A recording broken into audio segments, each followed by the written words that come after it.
Hi, I'm Allie Paragori, Editor-in-Chief of Panther Publications, and I'm here with Woman of the Year, Kathy Self-Morgan. You were talking earlier about how you were so shocked to receive this honor. What was your actual reaction when you were at the table and they announced your name?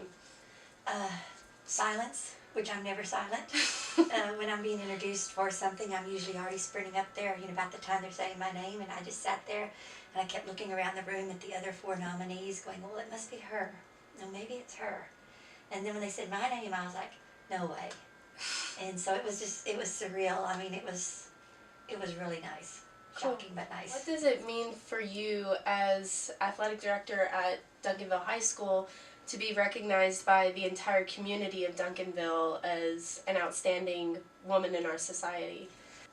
One of my goals when I was hired as athletic director was to close that gap between the city and the community and the school, to make sure that we start having more interaction and more involvement with each other.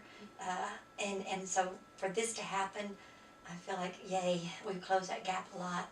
And the community's appreciating what the school does, and the school definitely appreciates what the community and the city does, and always has. Looking at it from like the athletic director standpoint, but also the girls basketball standpoint, you had a very successful season last year, and you're on the road to have another very successful season. What do you think this does for the girls on the team? Kind of show them about, leadership or how to be an outstanding woman. The girls and my coaching staff all take pride in any accolades that any of our individuals get. And we all give credit to the whole team for helping those individuals to get that award. Mm-hmm. And so it's, like I told my team, they're the women of the year. I wouldn't be getting this recognition if I didn't have all the work and all the heart and all the love that they put in, that we all put in together, along with my staff and all of my head coaches and my staff over in the athletic office. Awesome. When you got home and you're sitting around with your husband, surely you were talking about, how you were so shocked to receive this honor. What kind of things were you guys, what kind of things were you talking about? Why do you think you were so shocked by it? After I kicked him for keeping it a secret for 2 weeks?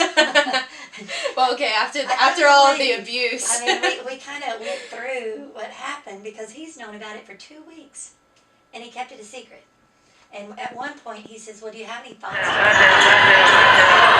said, no, you don't think I'm going to.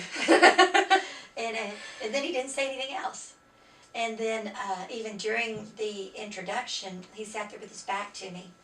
And I kind of was looking around his shoulder, trying to look at his reactions, and he kind of looked sad.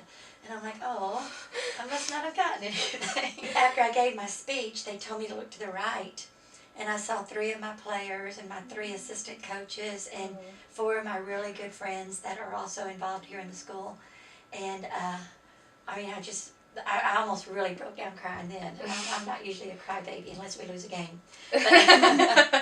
But it just made my heart just swell to feel that love from all of them. That's awesome. Yeah, it was neat. Yeah. So it was a good surprise. Although he got in trouble by 2 of our daughters the next day. One that lives in Austin, one that lives in Oklahoma, because they said they would have come. But he said, but if you would have told them, I would have found out.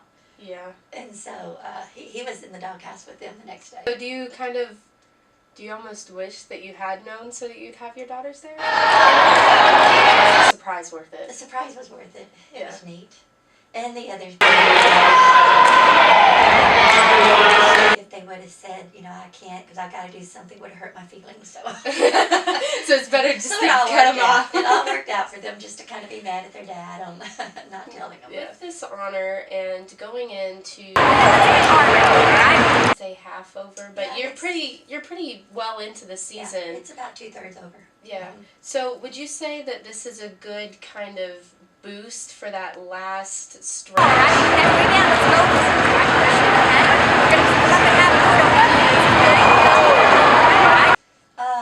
It's a nice honor. It's a wonderful honor. But I'm all about team and the next game and the next step. And, it's like when we started this year, the girls wanted to wear their state champs shirts. And I said, no, that was last year. We don't put those on for this year. It's all started over again. Yeah. The next game. And so we appreciate honors and accolades and pat each other on the back, but you know, we've got to move forward. We got to get South Grand Prairie tonight, Awesome. Timberview on Friday. I'll be cheering y'all on. All right, appreciate it. So that's all the questions I have. All right. Unless you have any closing remarks or No, any last just words? same thing I told everyone when I made my speech is I couldn't have received this without the support of the community, especially the school district, especially my team, and of course my family. And my family now includes all of these. I've embraced the entire Duncanville community and appreciate it very much. Awesome. Well,